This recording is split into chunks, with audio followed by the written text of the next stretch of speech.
वालेकुम दोस्तों, कैसे हो। मुझे उम्मीद है कि आप सब सही हो गया। आज जो हम बात करने वाले हैं, कुवैत की कुछ बड़ी खबरें निकल के आ रही हैं, उसके हवाले से बात करेंगे।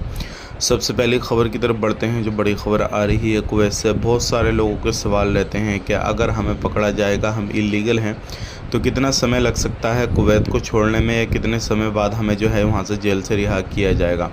तो सबसे पहली बात मैं आपको बताना चाहूँगा, अगर आप कुवैत में, सबसे पहली चीज़ देखी जाती है कि आप कौन से काम में कुवैत में भागे हुए हैं, कौन सा क्राइम आपने किया है, चोरी की है, चकारी की है, या फिर वैसे ही नॉर्मली आप भागे हैं। सबसे पहले वो चीज़ देखी जाती है। अगर आप कुवैत के अंदर किसी भी कफिल के पास रहते थे और रहने के बाद आप जो है कुवैत में पकड़े गए और अपने कफिल से नॉर्मली आप भागे हुए थे, उसने कोई केस वगैरह किसी भी तरीके से चोरी चकारी का नहीं लगाया है आपके ऊपर, आप पकड़े जाएंगे। पकड़ने के बाद में अगर कुवैत के अंदर आपके कफिल को बुलाया जाएगा, अगर वो हाँ करता है कि ठीक है मैं इसको माफ़ करता हूँ, या फिर किसी भी तरीके से समझौता हो जाता है, तो आप कुवैत में फिर भी रह जाएंगे, कुवैत से आपको नहीं डिपोर्ट किया जाएगा। लेकिन अगर कोई भी चोरी चकारी का आपके ऊपर केस लगा हुआ है, आपके कफिल को बुलाया गया, कंपनी को बुलाया गया, और कंपनी ये बोलेगी कि भाई नहीं, आपको भेजना ही है और आपकी जगह दूसरी बंदा लाना है, तो फिर आप कुवैत के अंदर नहीं रह पाएंगे। इस चीज़ का ध्यान रखिएगा। हालांकि कुवैत के अंदर चाहे कंपनी में रहें, किसी भी जगह रहें, आप अगर अपने वीज़ा को एक्सचेंज करना चाहें, ट्रांसफ़र करना चाहें किसी दूसरी जगह, तो वो चीज़ कर सकते हैं, अवेलेबल है। लेकिन वही बंदा कर पाएगा जो लीगल होगा। इलीगल होने के बाद में फिर बहुत लोगों के कम चांस रहते हैं कि वो कुवैत में रह जाएँ।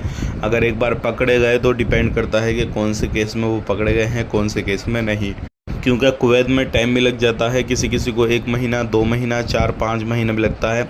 लेकिन जो नॉर्मली बंदे होते हैं उनको बहुत जल्द से जल्द कुवैत से डिपोर्ट कर दिया जाता है, 15 से 20 दिन, या फिर ज़्यादा से ज़्यादा 1 महीना, जिनके ऊपर कोई भी केसेस, कोई भी मसला किसी भी तरीके का नहीं होता है। तो आप कुवैत के अंदर जो रहते हैं, डिपेंड करता है वो क्या काम करते थे और फ़िलहाल में किस काम में आप पकड़े गए थे। तो यही चीज़ है कुवैत के अंदर। अगर आप रहते हैं, तो अगर आप पकड़े जाते हैं किसी भी तरीके से, तो वो चीज़ें होती हैं, हमेशा के लिए फिंगर ब्लैक लिस्ट करके भी भेजा जाता है। बात कर लेते हैं यहाँ पे अगली खबर की तरफ। जो अगली खबर आ रही है निकल के, वो आ रही है ऐसे लोगों के बारे में जो लोग कुवैत के अंदर रहते हैं और अपने सिविल आईडी कार्ड का कोई गलत इस्तेमाल कर रहा है। मतलब कोई भी जहां पर काम करता था उसको छोड़कर दूसरा काम कर रहा है और अपने कफिल को कफालत दे रहा है, तो ऐसे लोगों के ऊपर भी एक्शन लिया जा रहा है। इस चीज़ का खास करके ध्यान दीजिएगा। वीडियो देखने के लिए बहुत बहुत शुक्रिया। चैनल को सब्सक्राइब करें। आप अपना ख्याल रखें, अपनी फैमिली को ख्याल रखें। Take care, bye bye.